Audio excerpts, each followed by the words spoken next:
வணக்கம். இன்னைக்கு நாம் ஆலயங்களுக்கு கொடுக்கக்கூடிய அபிஷேக பொருட்களும், ஆலயங்களுக்கு கொடுக்கக்கூடிய பழங்களும், அர்ச்சனை பொருட்களையும் எப்படி கொடுத்தால் நமக்கு அதில் நல்ல பலன் கிடைக்கும் என்பதை பற்றி தான் பார்க்க வேண்டும். நீங்கள் எந்த ஆலயத்துக்கு போனாலும் சரி, நாம் என்ன செய்கிறோன்னா, ரூ. 20 ஒரு தேன் வாங்கி கொடுக்குறோம், ரூ. 20 ஒரு பன்னீர் வாங்கி கொடுக்குறோம். அப்படி வாங்கி கொடுப்பதனால் நமக்கு என்ன பலன் அப்படின்னு கேட்டிங்கன்னா, நல்ல பன்னீர் அபிஷேகத்துக்குரியது, நல்ல தேன் அபிஷேகத்துக்கோ இல்லை அந்த பிரசாதத்துக்கோ நம்ம வாங்கி தரோம்னா, நல்ல பொருளை வாங்கி கொடுத்தால் தானே நமக்கு நல்ல விஷயங்கள் நடக்கும்.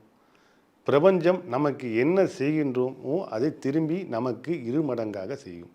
நீங்கள் பழத்தை கூட காயாக வாங்கி கொடுத்துட்டு வாழ்க்கை கனிய வேண்டும் என்று எதிர்பார்த்தால் எப்படி கனியும்? ஒரு மாம்பழமாக இருந்தாலும் சரி, வாழைப்பழமாக இருந்தாலும் சரி, அதை காயாக வாங்கி நீங்கள் இறைவனுக்கு கொடுக்குறீங்க. அப்படி கொடுத்துட்டு நம்ம நல்ல பலனை எதிர்பார்த்தால் அந்த நல்ல பலன் எப்படி கிடைக்கும்? நல்ல பொருட்களை கொடுங்க. அபிஷேகத்துக்கு முதல்ல நீங்கள் எந்த ஒரு பொருள் கொடுத்தாலும் சரி, ஒரு தேங்காய் வாங்கி கொடுத்தாலும் சரி, ஒரு நல்ல மலர் வாங்கி கொடுத்தாலும், நல்ல பொருட்களை வாங்கி அந்த அபிஷேக பொருளுக்கு கொடுங்க.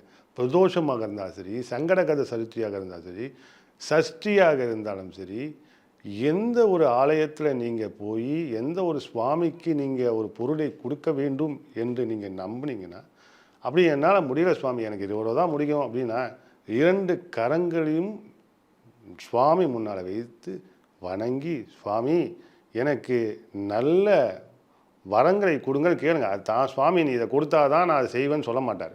2 கையும் நல்லா கும்பிட்டு, சுவாமி என்னுடைய வாழ்க்கையில் எல்லா வித மாற்றத்தையும் கொடு, நான் உனக்கு நல்ல பொருட்களை மட்டும் கொடுக்கின்றேன், எனக்கு நல்லதே கொடு என்று நீங்கள் கேளுங்க. சுவாமி நல்லதே தான் செய்வார்.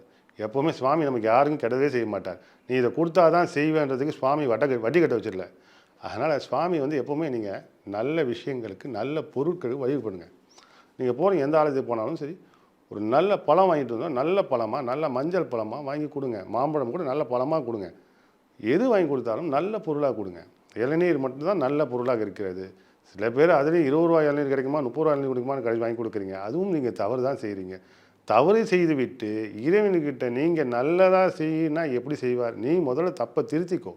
உன்னுடைய தவறுகளை திருத்தி இறைவன்கிட்ட போகும்போது நல்ல ஒரு பொருட்களை, எந்த பொருளாக இருந்தாலும் சரி, பாலாக இருந்தாலும் சரி, தேனாக இருந்தாலும் சரி, பன்னீராக இருந்தாலும் சரி, பழமாக இருந்தாலும் சரி, பூவாக இருந்தாலும் சரி, நீங்கள் நல்ல மனமுள்ள ஒரு மலரை கொடுத்து இறைவனை மகிழ்வித்தால் உங்கள் வாழ்க்கையில் எல்லாவித மகிழ்ச்சியும் உங்களுக்கு தேரும். நல்லதை செய்தால் மட்டும்தான் நல்லதே நடக்கும். முதல்ல இறைவனிடத்திலிருந்து ஆரம்பிங்க. அப்போது படிப்படியாக உங்கள் வாழ்க்கையில் நல்ல விஷயங்கள் கண்டிப்பாக நடக்கும். இது பிரபஞ்சத்தில் இறைவன் நம்ம என்ன கொடுக்குறோமோ அதை திரும்பி இருமடங்காக கொடுப்பார். முதல்ல எதுவும் செய்ய முடியலையா, 2 கரங்களை கும்பிட்டு சுவாமியை வழிபடுங்க. இல்லையா, விளக்கேற்றி, விளக்கில் தான் நம்ம சுவாமியே இருக்கார். ஜீவ ஒளியில் சுவாமி எல்லா இடத்துலையும் பிரபஞ்சத்தில் ஒளியாக தான் இருக்கார். அதனால் நீங்கள் நல்ல எண்ணெயில், அது கூட நல்ல எண்ணெய் வாங்கி திரி போட்டு விளக்கேற்றுங்கள். நெய் முடிந்தால் பசும் நெய் வாங்கி விளக்கேற்றுங்கள். முடியவில்லை என்றால் நல்ல எண்ணெயில் ஏற்றுங்க. அதுவும் முடியல, 2 கையை எடுத்து கும்பிடுங்க போதும். சுவாமி இதை பண்ணாதான் பண்ணுவேன்னு சொன்னதே இல்லை. அதனால் நீங்கள் எது செய்தாலும் நல்லதே நினையுங்கள், நல்லதே நடக்கும். நீங்கள் ஆலயத்தில் இன்னொரு நல்லதும் செய்ய வேண்டும். என்ன இன்னொரு நல்லதுன்னு சொல்கிறீங்களா? நிறைய பேர் இப்போ பிரசாதம் வாங்குவீங்க கோயிலில். சுவாமிகிட்டேருந்து அந்த திருநீரோ குங்குமமோ பூவோ உங்களுக்கு தேவைப்பட்டால் அதை வாங்கி கொள்ளுங்கள். உங்களுக்கு தேவையில்லையா, கொஞ்சோண்டு வாங்கி சுவாமி நெத்தியில் வச்சுருங்க. நிறைய பேர் என்ன பண்ணுறீங்கன்னா, அதை வாங்கிட்டு அந்த பிரசாதம், இறைவன் உங்களுக்கு கொடுத்த மிகப்பெரிய பிரசாதம், அந்த பிரசாதத்தை வாங்கி அங்கே இருக்க தூணில் போடுறீங்க. அதை கொட்டும்போது கோவிலும் அசுத்தமாக ஆகிவிடுது. அப்போது நம்ம நல்லதை செய்ய வேண்டும் என்ற மனதுடன் சென்று நாமே ஒரு அசுத்தத்தை செய்ய வேண்டுமா? அதை செய்யாதுங்க, அந்த தவறு அது. அதுக்கு பிறகு நீங்கள் என்ன தேவையோ அதை வாங்கிங்க. வேண்டான்னா நீங்கள் சுவாமியை கும்பிட்டு போயிட்டே இருங்க. நீங்கள் நிறைய இடத்துல அந்த குங்குமமும் திருநீரும் வாங்கி அந்த தூணில் கொட்டுங்க. இல்லைன்னா அங்கே ஒரு சின்ன கிண்ணமாவது வச்சுருப்பாங்க, அதில் கொட்டுங்க.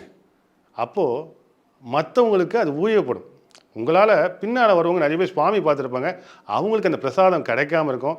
அப்போ அந்த பிரசாதத்தை அவங்க எடுத்து அந்த நெத்தியில் வைத்து கொள்வார்கள். அப்போது மகிழ்ச்சி அடைவார்கள். நீங்கள் இதில் ஒரு விஷயத்தில் நல்லதே செய்கிறீங்க.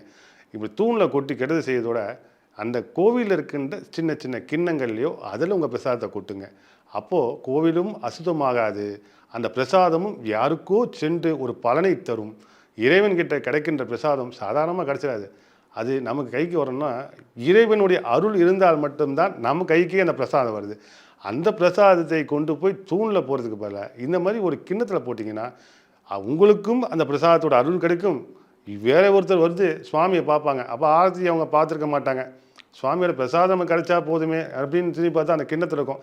அதை நெத்தியில் வைக்கும்போது மிக மகிழ்ச்சி கொள்வார்கள். அந்த மகிழ்ச்சி உங்களையும் சேரும். இறைவன் உங்கள் இருவரையும் ஆசீர்வாதம் செய்தால் அர்த்தமாகும். இதை செஞ்சு பாருங்கள்.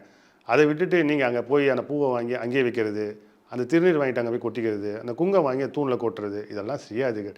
இதை செய்வதனால் பிரபஞ்சம் நமக்கு திரும்ப என்ன செய்யும் என்பதை நீங்களே பார்த்திருப்பீர்கள். அதனால் பிரபஞ்சத்தை நம்ம முதல்ல ஒரு இறை ஆலயத்தை தூய்மை பண்ணலாம் கூட தூய்மையாக வைத்துக்குள்ள சிறிது உதவுங்கள். உதவி பண்ணவில்லைனாலும் பரவாயில்ல, உபத்திரம் பண்ணாதீங்கன்னு சொல்லுவாங்க பெரியவங்க. அந்த மாதிரி நம்மளால் ஒரு ஆலயம் சென்று கட்ட முடியாது. அதனால் கட்டின ஆலயத்தில் கொடுக்கின்ற இறைவன் பிரசாதத்தை 4 பேருக்கு உபயோகமாக செய்தீர்கள் என்றால் உங்கள் வாழ்க்கையில் எல்லா விதமான நன்மையும் வந்து சேரும். அப்போ நல்லது செஞ்சாதான் நல்லதே கிடைக்கும். அப்போ இறைவன் ஆலயத்திலேருந்து இதை தொடங்குங்க. உங்கள் வாழ்க்கையில் நல்ல விஷயங்களே நடந்து கொண்டிருக்கும், நடக்கும் என்பதை நானும் நம்புகிறேன். நீங்களும் நம்புங்கள். வணக்கம்.